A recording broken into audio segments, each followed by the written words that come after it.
nanti kata Sayyidina Ali akan tiba masanya di mana ada satu kaum yang mereka memiliki ilmu, tapi ilmu itu tidak sampai melewati kerongkongannya, hanya sebatas di mulut saja. Bentar lemurnya malu, bentar lemur jelas lagi malu, tapi aplikasinya, implementasinya tidak ada.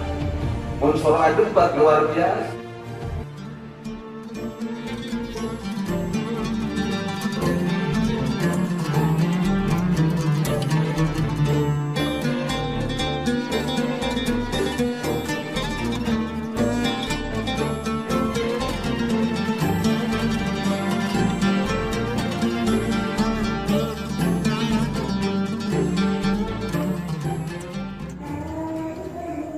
Jadi alamatul ikhlas bil ilmi kata ba'dul ulama ini, ba'dul ulama tarbiyah. Jadi tanda-tanda keikhlasan di dalam mengamalkan ilmu, di dalam mengajar, kata sebagian ulama pendidikan ini, kama dzakara ba'dul ulama tarbiyah, sebagaimana yang telah dijelaskan oleh sebagian ulama pendidikan. Maksudnya seandainya kejadian ini yang kita bahas barusan ini, lau inqalaba tullabuhu biqabdihim wa qadidihim, seandainya murid itu berpindah sebagian, berangsur-angsur pindah, wangkasyafu akhirihim, sehingga mereka sama sekali tidak punya murid. Maksudnya murid santri sedikit demi sedikit pindah ngaji ke orang lain, sampai ada santrena, Jadi secara hukum keilmuan, jika dia memang orang alim, maka itu tak akan memutus dia sebagai orang alim. Tetap titelnya, statusnya sebagai orang alim. Karena keilmuan, kealiman itu bukan diidentikan dengan dia banyak santri ataupun bukan. Karena keilmuan allamah alim itu diidentikan dengan pengamalan. Dia tak punya santri tapi diamalkan untuk diri sendirinya, tetap orang alim. Dan titel alim itu bukan datang dari manusia, tapi datangnya dari Allah. Manusia hanya ikut menyematkan saja. Orang alim itu datangnya dari Allah. Manusia hanya ikut menyematkan.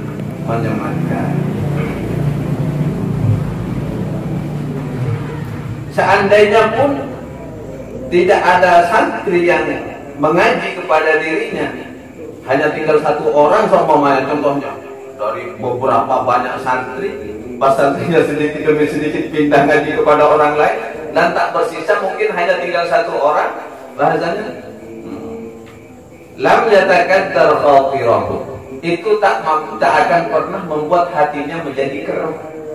Enjoy saja. Kejadian seperti itu bagi ciri-ciri orang yang ikhlas di dalam mengajar, tak akan membuat hatinya menjadi keruh.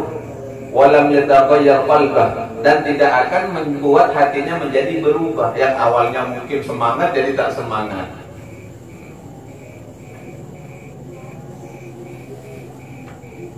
Wa hadza misanun sahbun raqiqun daqiqun. Memang ini adalah pertimbangan yang sangat sulit.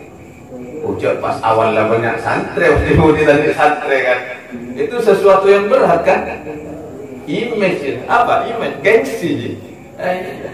Awalnya dihormati mungkin secara pandangan manusia kan, banyak santri, pas tiba-tiba tidak punya santri. Oh ini kan beban mental ini. Tapi bagi orang yang kualitas keikhlasannya di dalam mengajar itu lillahi ta'ala, itu bukan suatu masalah.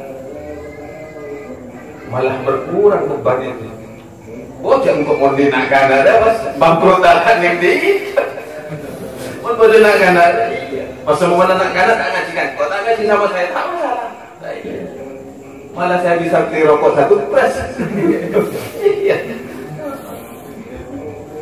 Dia masuk rokoknya pomedi main. Iya kan repot. Tapi tak apa-apa.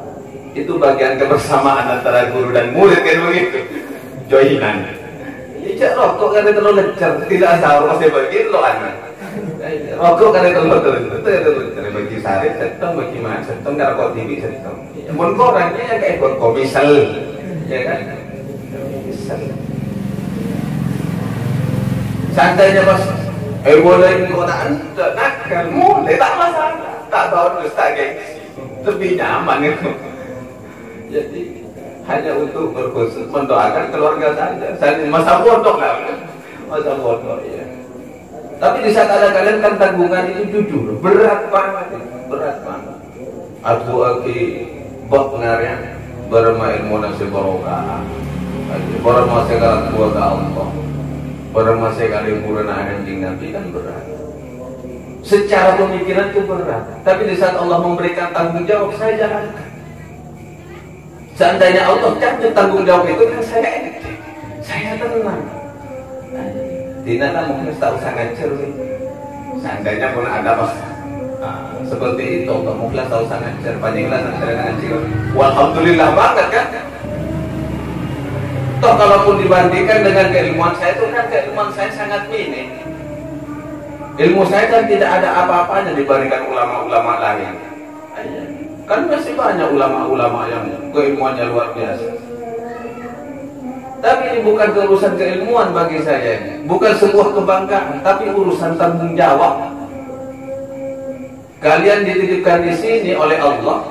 Orang tua kalian menggerakkan hati Allah menggerakkan hati orang tua kalian untuk menitipkan kalian di sini. Ya, ini adalah bagian tanggung jawab dari Allah yang harus saya jalankan sebaik mungkin.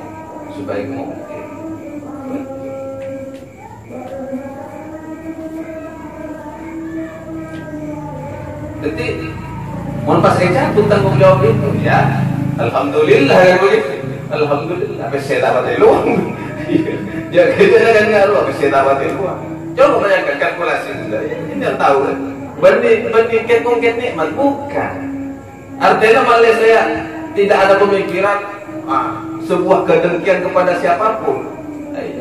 Kan pas ngaji ke orang lain, kok tak membalikan kepada sesuatu, bisa saja saya terjangkit penyakit ini. Nauzubillah, dan semoga kita semua dijauhkan dari penyakit ini. Coba kalkulasi, tak usah memburukkan pangeran, tak usah. Ya saya kan mengajar hanya untuk perbuatan taat, bukan nih gaji ngaji ke bulan itu 3 juta sebulan nih makan nikah kan ya luar. Oh iya, kan itu ikhlas langsung. Tidak mengaji orang lain, on kira pun bulan 3 juta kan ya luar.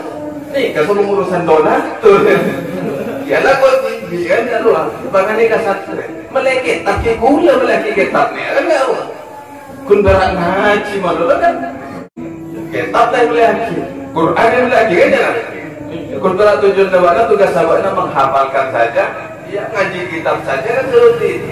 Karena semua difasilitasi. Ya mengaji kan tenang kok, alhamdulillah. Bandar kurang. Ya bisa biasanya beli rokok 1 bungkus, berangsur naik menjadi 2 bungkus 1 pres ya. Ya tadi singampongan, Tapi ini urusan tanggung jawab itu. Ini urusan tanggung jawab. Di saat Allah memberikan amanah yang seperti ini, ya kita harus pegang amanah. Siapapun itu, dari yang telah diberikan oleh amanah oleh Allah, pegang amanah itu. Jangan pernah hindari amanah itu.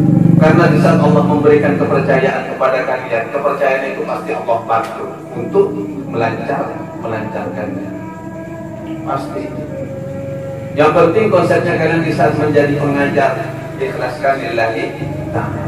Jangan sampai pernah memarahi santri kalian, murid-murid sampean, murid kalian ini di saat ngaji kepada orang lain. Memang ini adalah mizanun sohbun, adalah sebuah pertimbangan yang berat.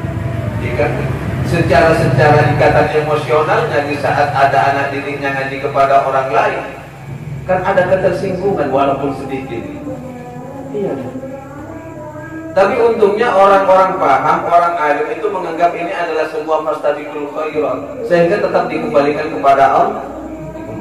Ya sudah, ini berlomba-lomba dalam kebaikan, tapi bukan berlomba-lomba mencari banyak-banyakan saja. Untungnya saya dibantu Inal. Teman-temannya Inal mau ngaji ke sini, Inal yang nolak. Walaupun tanpa seizin saya. Maaf, Ustaz nggak menerima santri baru.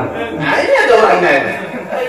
ada orangnya. Tapi alhamdulillah, seandainya pas banyak yang ngaji kepada saya, bukan masalah urusan selain keilmuan saya tak mumpuni, ya dana juga tak mencukupi.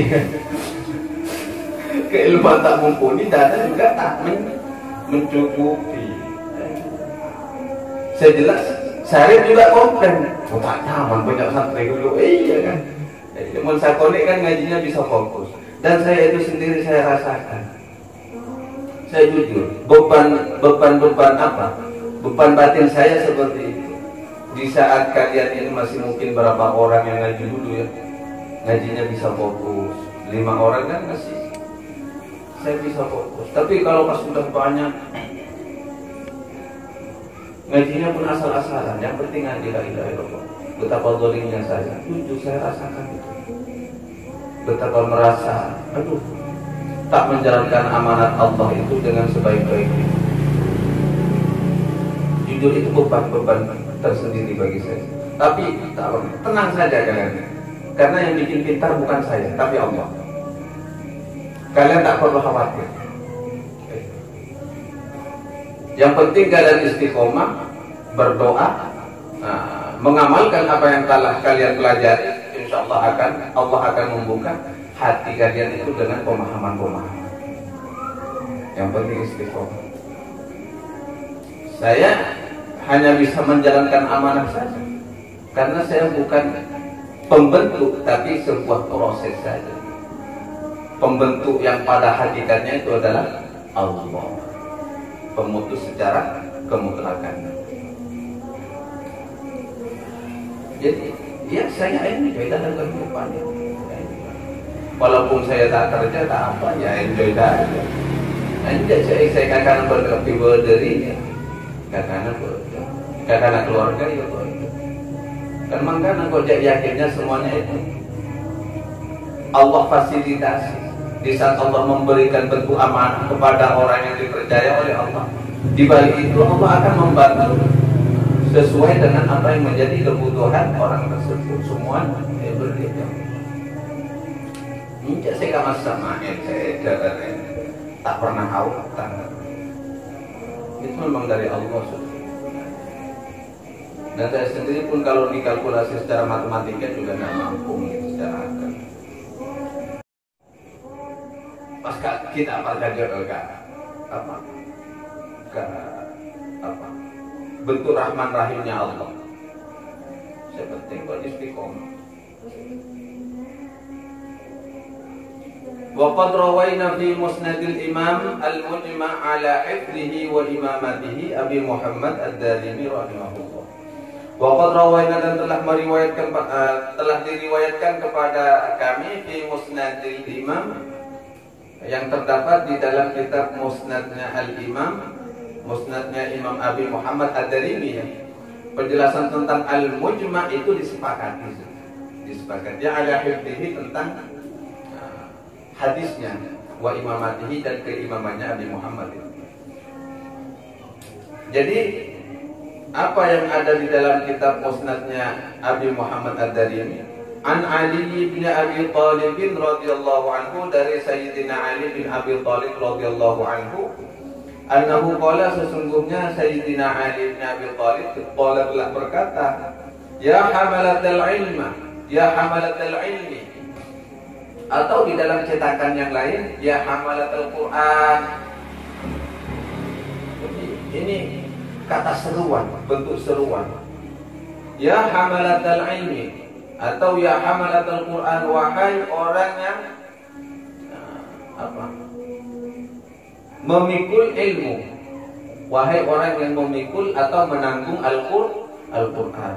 I'malu bihi, amalkanlah, amalkanlah oleh kalian bihi, dengan ilmu itu. Fa innamal alima, sesungguhnya yang disebut orang alim, man adalah orang amila yang mengamalkan bima terhadap apa-apa. Man amila yang mengamalkan, siapa man bima terhadap apa-apa, alima yang telah mengetahui siapa man. Artinya yang disebut orang alim itu adalah orang yang mengamalkan terhadap ilmunya. Itu orang alim. Saya sebut orang alim, dia ngamal lagi ilmu. Mau tak ngamal lagi ilmu, nanti baca alim, ya balikan tidak. Bahasanya seandainya pun dia tidak punya santri, tidak menggugurkan kualitas kealimannya selama ilmu itu diamalkan oleh dirinya. Tak menggugurkan kealimannya selama ilmu itu diamalkan oleh dirinya sendiri. Ya cukup diamalkan untuk amal yang sehari-hari, bukan ditularkan kepada santri. Sebaliknya orang alim itu tidak ditandai dengan banyaknya seorang santri. Tegak banyak santri namun tak amal lagi ilmu, bukan orang alim. Walaupun banyak santrinya tapi ilmunya itu tak diamalkan, itulah bukan dalam golongan kategori orang alim. Karena penjelasan Sayyidina Ali sangat jelas di sini. Innamal alim man amila bima alima. Karena yang disebut orang alim itu adalah orang yang mengamalkan terhadap ilmunya. Wa wafaqa ilmuhu amalahu. Wa wafaqa, dan terus mengiringi ilmunya amalahu kepada perbuatannya. Artinya seimbang, seiring. Ilmunya seperti apa, pengamalannya juga seperti apa, terus seimbang itu. Wa wafaqa, dan mengiringi atau mengimbangi ilmunya man amalahu terhadap perbuatannya.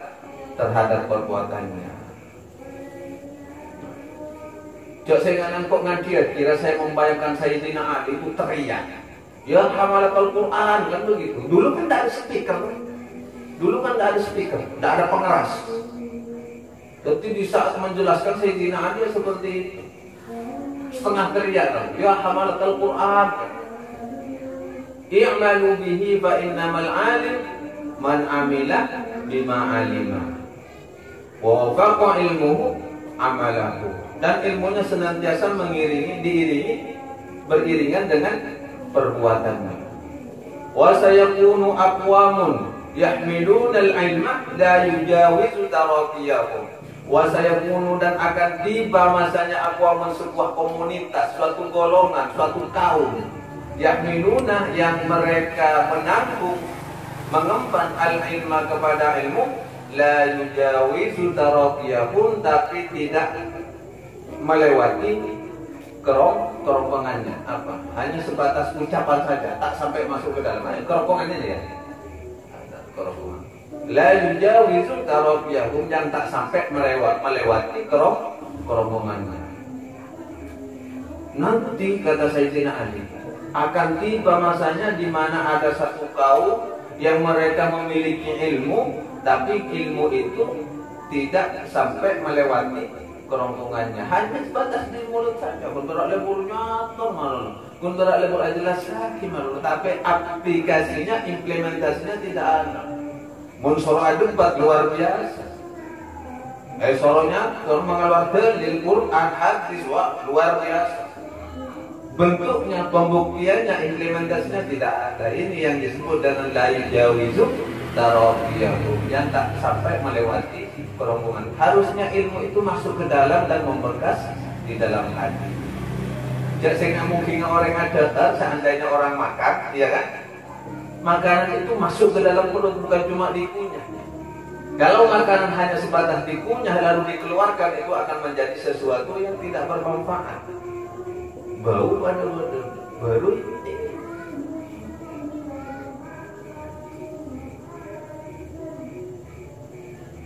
Maksudnya apa? Yang tidak sampai melewati kerongkongannya, ya yukhalifu amaluhum ilmahum. Yang tidak sama, yang menyalahi atau menyelisihi amaluhum, apa perbuatan mereka, ilmahum, dengan ilmunya. Tak cocok saja. Jangan ada orang alim mengalir, jangan hafal Quran mengalir. Hati-hati.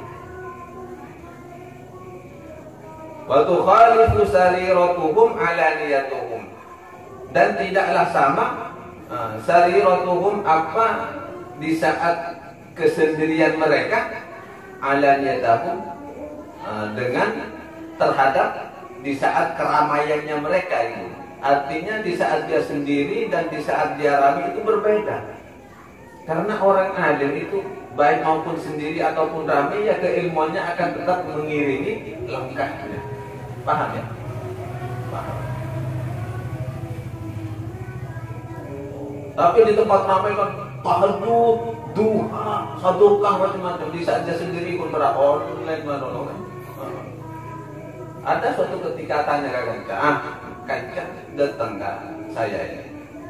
Tiba-tiba, saya akhir-akhir ini kayaknya apa? Istiqomah bangun malam. Saya tanya, apa tahajud? Bukan online kan? Bukan medsos. Istiqomah. Beliau penceramah. Beliau penceramah. Tapi kan ini bahasa bercanda, ini bahasa bercanda. Bagaimana nasib saya di hadapan Allah ini? Ya, di saat tempat ramai kan, ayo sholat berjamaah, ayo. Nah ini kan begitu. Yang tidak sama antara ucapan dan perbuatan di tempat ramai dan di saat dia sendiri.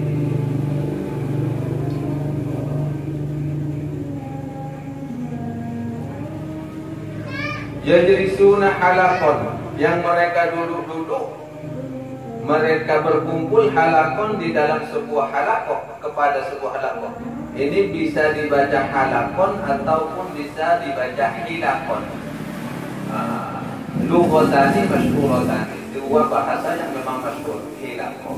Ada dalam satu hadis kan disebutkan hilaqul dzikri, hilaqah. Diharkatkan haknya harkat kasrah ya.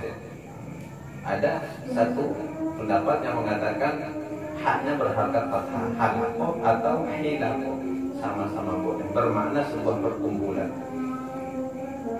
Maksudnya kata Sayyidina Ali, yajlisuna, mereka berkumpul-kumpul, halaqon, di sebuah halaqah, perkumpulan, yubahi, tapi mereka saling membangga-banggakan, ba'duhum ba'dha, antara yang sebagian dengan sebagiannya. Mereka saling membangga-banggakan antara sebagian yang satunya dengan sebagian yang lainnya.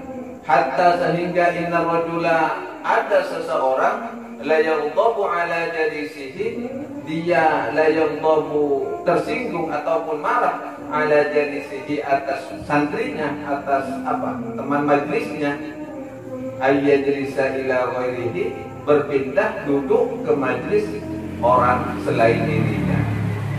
Wajada'ahu, dan meninggalkannya.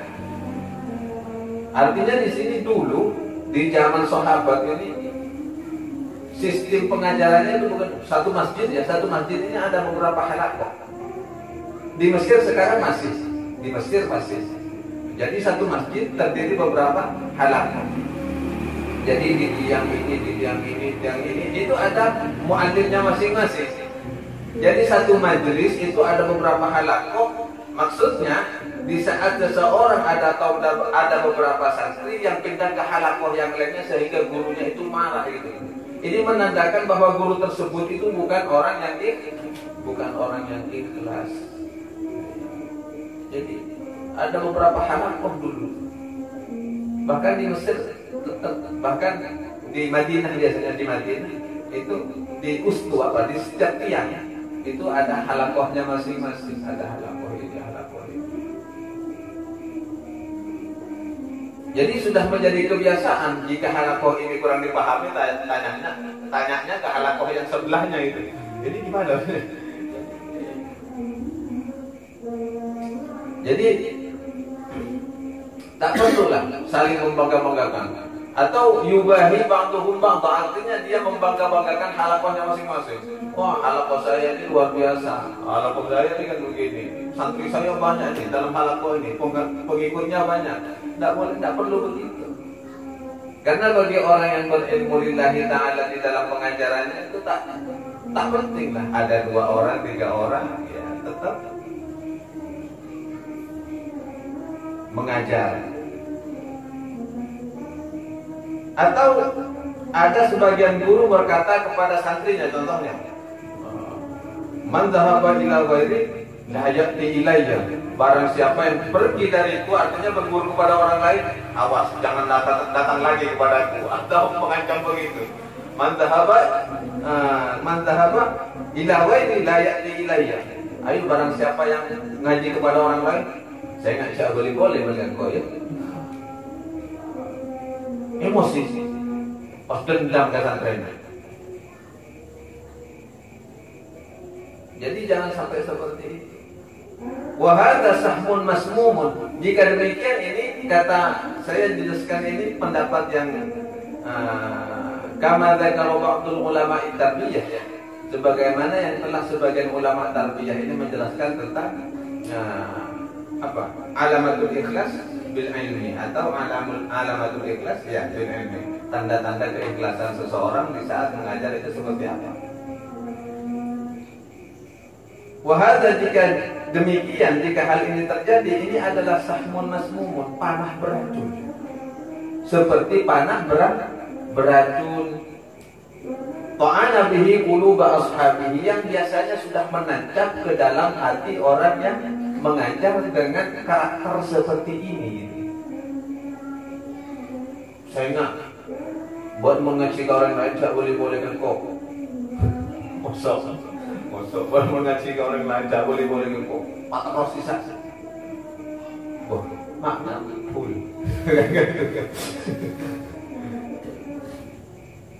Ketiga ya tak boleh ngampul. Ketiga tak boleh. Dan ini diibaratkan panah beracun yang menancap ke dalam hatinya, wa huwa la yashur, sedangkan dia tak merasa. Maksudnya apa? Kalau hati kalau panah beracun sudah menancap di dalam hati, maka hatinya itu dikhawatirkan akan mati, sedangkan dia tak merasa. Perlu diketahui, ma'a annal hikmata dhallatul mu'min, aina ma wajadaha iltaqataha. Perlu diingat, setiap ilmu hikmah, ilmu-ilmu yang lain itu ibaratkan sesuatu yang hilang dari orang mukmin.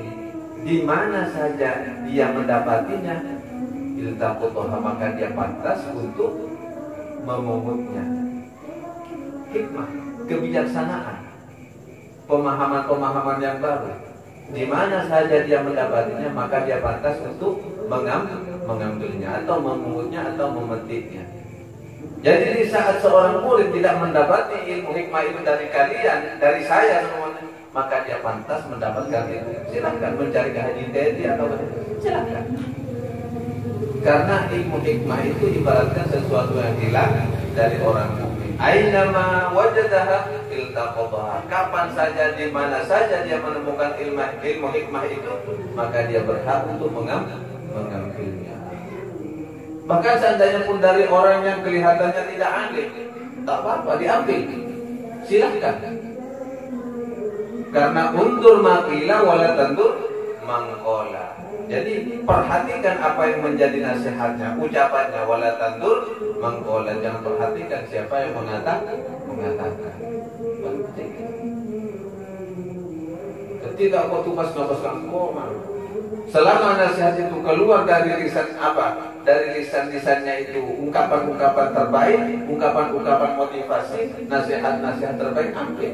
Walaupun itu mungkin dari orang yang biasa-biasa saja.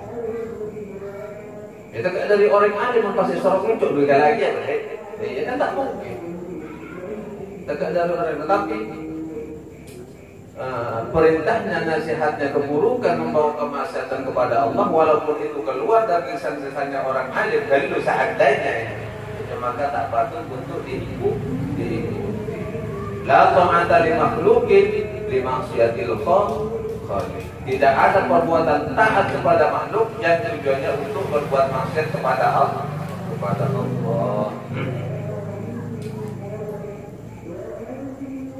Jadi jika terjadi yang seperti ini,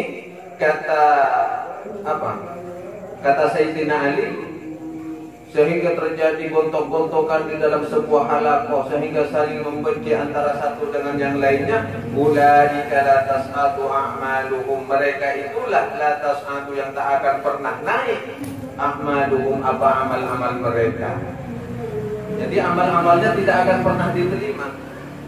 Ulaika, yang demikian itulah orang-orang la tas'atu a'maluhum, yang amal-amalnya tidak akan Nah, tidak akan diterima oleh Allah. Fi majalisihi, di majlis-majlis mereka. Tilka itu, di majlis-majlis mereka itu, ilallah kepada Allah. Artinya apa cuma? Apel kumpul gerak saling membanggakan, meninggikan dirinya dan merendahkan yang lainnya percuma. Amal itu tidak akan diangkat oleh Allah. Kan percuma pun kalau oleh ngacapak, oleh kasar, capek-capek kan. Kola wakila dan begini dan macamnya. Tapi tak nyampe pahala itu kepada Allah. Derajatnya pun kalian menjadi derajat yang biasa-biasa saja di hadapan Allah, kan percuma. Yang mana pada intinya, bayang bagi seharusnya bagi guru Allah yahjura ahadan. Ini menurut pendapat sebagian ulama tarbiyah juga, seharusnya bagi seorang guru Allah yahjura, jangan terlalu mengkarantina muridnya itu. Jangan terlalu mengekang muridnya. Bal yatrukil inan, tapi kendorkanlah kendali itu. Artinya pengekangan itu kendorkanlah, jangan terlalu dekat, biarkan saja. Ala ghoribihi, untuk mencari ilmu kepada yang lainnya. Coba kalau kau tu ajar ke apa malon? Coba kalau kau tu ajar pada satu guru, banyak guru. Kalau banyak guru kan enak. Pertanggungjawabannya di akhirat kan namanya ikut guru. Banyak guru enak. Jadi syafaat. Jangan salah, guru itu bisa memberi syafaat. Apalagi guru spiritual. Jadi Allah memberikan kekuasaan kepada hamba-hambanya. Kalau syafaatul utma, syafaat besar-besaran itu kan dimiliki oleh Rasulullah. Sedang guru itu memiliki syafaatnya masing-masing. Itu pernah diungkapkan oleh Syekh Abdul Wahab Asy'arani di dalam sebuah ungkapannya. Syekh Abdul Wahab Asy'arani itu kelak di akhirat itu para imam-imam mujtahid ya, contohnya yang kita anggaplah imam mujtahid. Setiap pemimpin dari keilmuan itu, begitu mereka mau masuk surga, ada suara yunadi, kif hadzal bab, tunggu dulu di pintu ini, tunggu, lihat ke belakang, mungkin ada pengikut kalian yang tidak satu rombongan dengan kalian itu. Undur. Coba perhatikan, mungkin ada pengikut kalian yang tak satu rombongan. Karena ulamanya sudah jelas masuk surga. Tapi begitu mau masuk surga ada suara, tunggu, sabar, jangan masuk sendirian. Lihat ke belakang, ada pengikutnya enggak yang belum satu rombongan dengan kalian. Karena di akhirat itu orang masuk surga ataupun masuk neraka itu rombongan, bukan ceplos-ceplos masing-masing, bukan.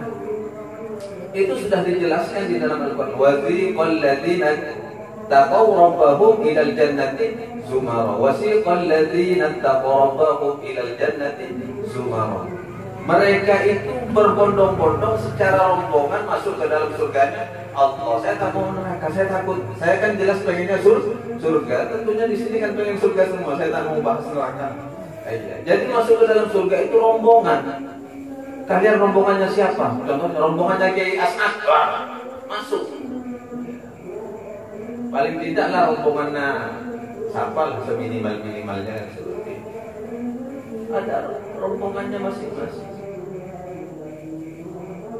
Hatta idza ja'uha, kan disuruh tunggu, kan tadi bahasanya Syekh Abdul Wahab Asy'arani, tunggu. Setelah terkumpul semua, hatta idza ja'uha wa futihat abwabuha. Sehingga kalau sudah terkumpul masuk ke dalam surga, di depan surga, futihat abwabuha, maka baru dibuka pintu surga itu. Wa qala lakum khazanatuha, lalu penjaga surga mengucapkan kepada kelompok rombongan masing-masing itu, salamun alaikum tibtum fadkhuluha khalidin. Keselamatan buat kalian, tibtum, berbahagia, fadkhuluha khalidin, masuklah ke dalam surga sekekal-kekalnya, seabadi-abadinya. Ini maksudnya.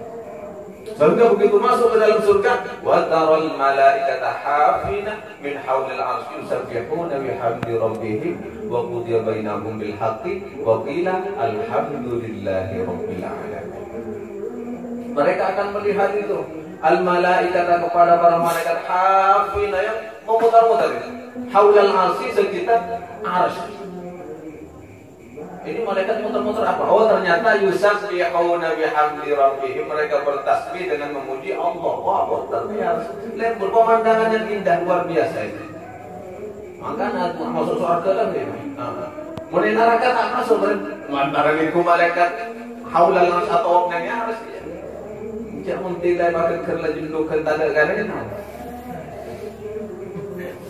yusabbihuna bihamdi rabbihim wa qudiya bainahum wa qila, lalu para malaikat itu berkata alhamdulillahirabbil alamin. Dari ending setiap tasbihnya, pujiannya para malaikat di haulil arsy mengatakan alhamdulillahi rabbil alamin, segala puji bagi Allah Tuhan semesta alam. Jadi orang yang memiliki majelis yang senantiasa diridhoi Allah ya seperti itu.